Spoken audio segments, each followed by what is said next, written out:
All right, so this is a rational equation. We kind of have a rational expression here. Although we don't have variables in the denominator on this one, we can still use this same idea. But what I want to do is, one of the ways we can do this, you can work through it with the fractions and everything, but if you can solve this without fractions, I'm going to show you how. Maybe it simplifies the whole thing. So what I'm going to do is multiply everything by the least common denominator. Multiply the whole equation through by the least common denominator. And you got 8, you've got 3, and you got 1. So 24 is our least common denominator. All right? And then when I multiply the first one, 3x over 8, by 24, we could do that. Let's just say that's 72x over 8. 24 times 3 is 72. Minus 96x over 3 equals, and don't forget, sometimes I forget, I almost wrote 4, but 4 times 24 is 96. Okay? And then basically you got 9x minus 32x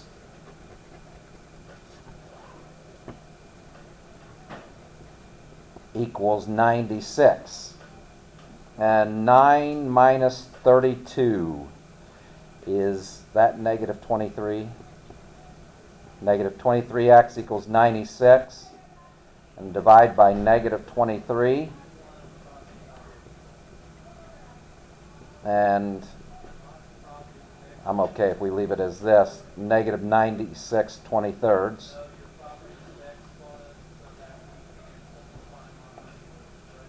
Okay, I'm just going to leave it like that. That's probably the most useful form there. Okay? All right. Next one I said I would do is number 31.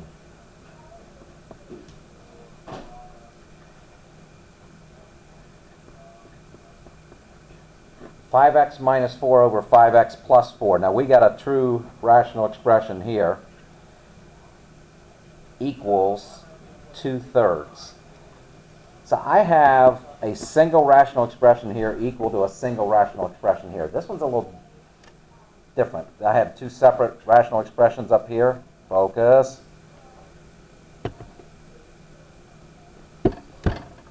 There. All right. So I had two separate ones up here. Here I just have a rational expression. You ever do the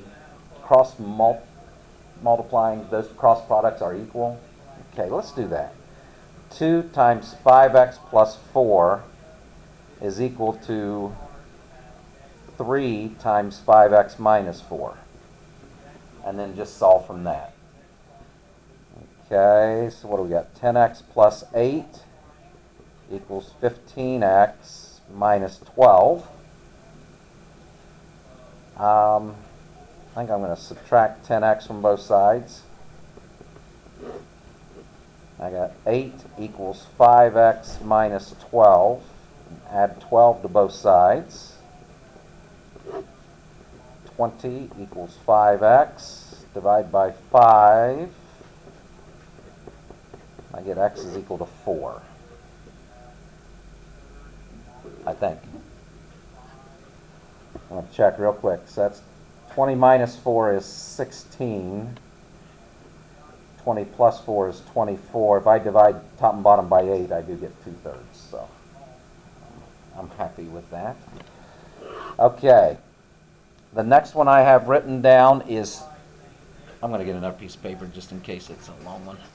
38.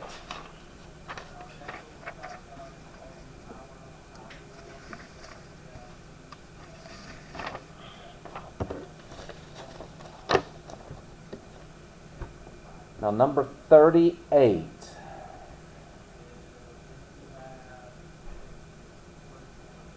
This is 7 over 2x plus 1 minus, bless you, 8x over 2x minus 1 is equal to negative 4. Okay.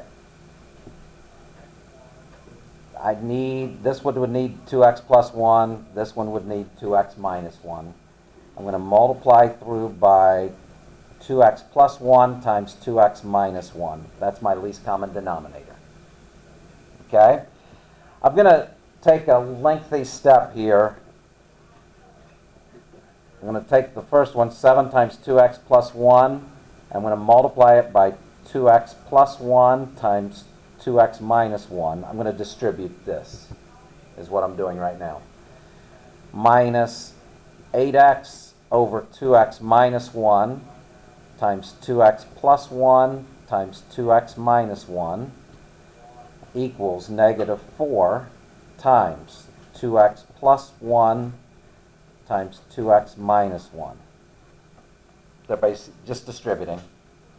Then I can see the canceling easier. So I have 7 times 2x minus 1.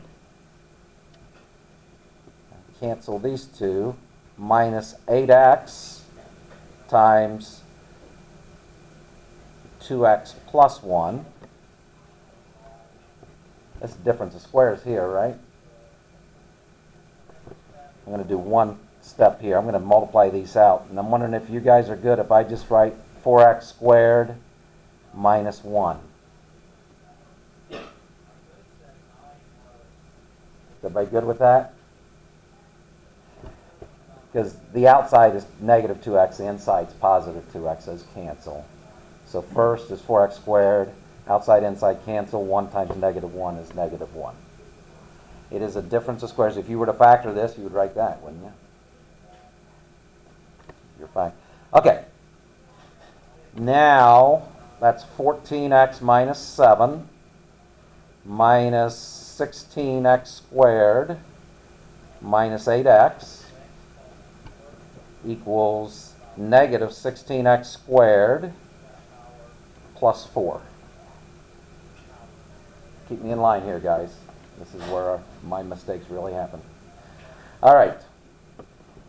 So I'm going to say negative 16x squared, 14 minus 8, that's plus 6x, and then minus 7. Negative 16x squared plus 4.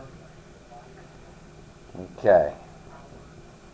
We're adding 16x squared to both sides. So I have 6x minus 7. That cancels out. It's on both sides. Equals 4. Add 7. Add 7. 6x equals 11. Divide by 6.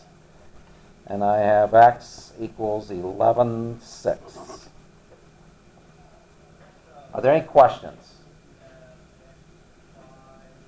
Ellen, did you have any questions on that? On anything there? Why would you distribute 2x?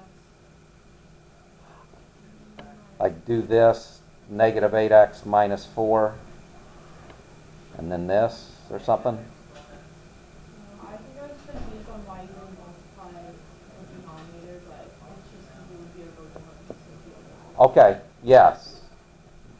You answered that well. Okay.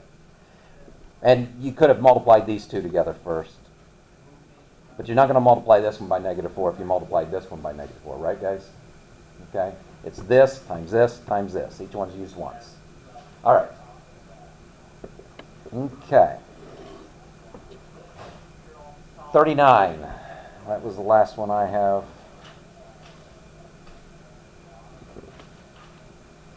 I think, yes. 2. They have this factored already. If you look a little further down, they may not have it factored. You might have to do the factoring yourself.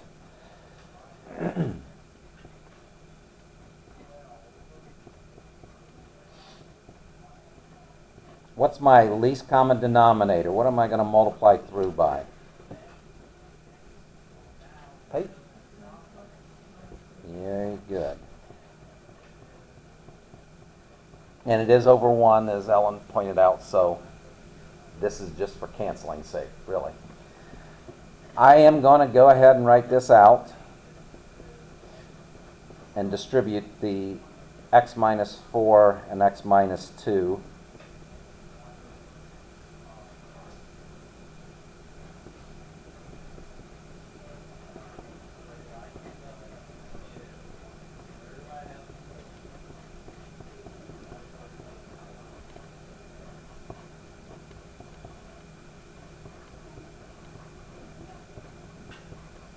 All right. And my x minus 4's cancel and my x minus 2's here, so this side is equal to 2. That and that cancel, so that's x minus 2. 1 times x minus 2 is x minus 2, plus canceling 2 times x minus 4.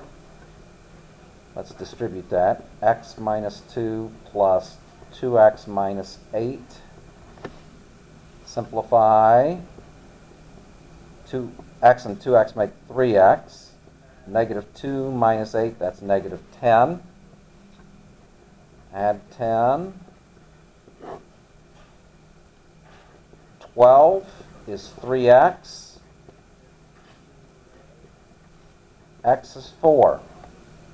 All right. All good? Now,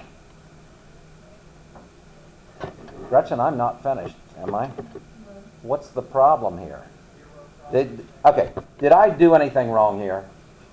No? Would it be wrong to say I'm done? That x is 4? Why, Gretchen? It is extraneous. You really got to look to see, does this going to make a denominator 0 somewhere? And it is. Okay? So this is extraneous. So you do need to check, which I did not do up here, but I think we're good.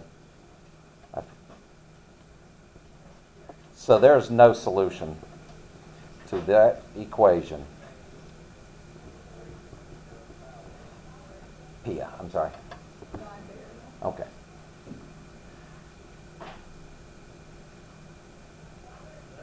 Are you guys, so you see the necessity to check. Look back to see, am I going to make a denominator 0 if I say that's my solution? And if you are, then there's no solution. All right? Okay.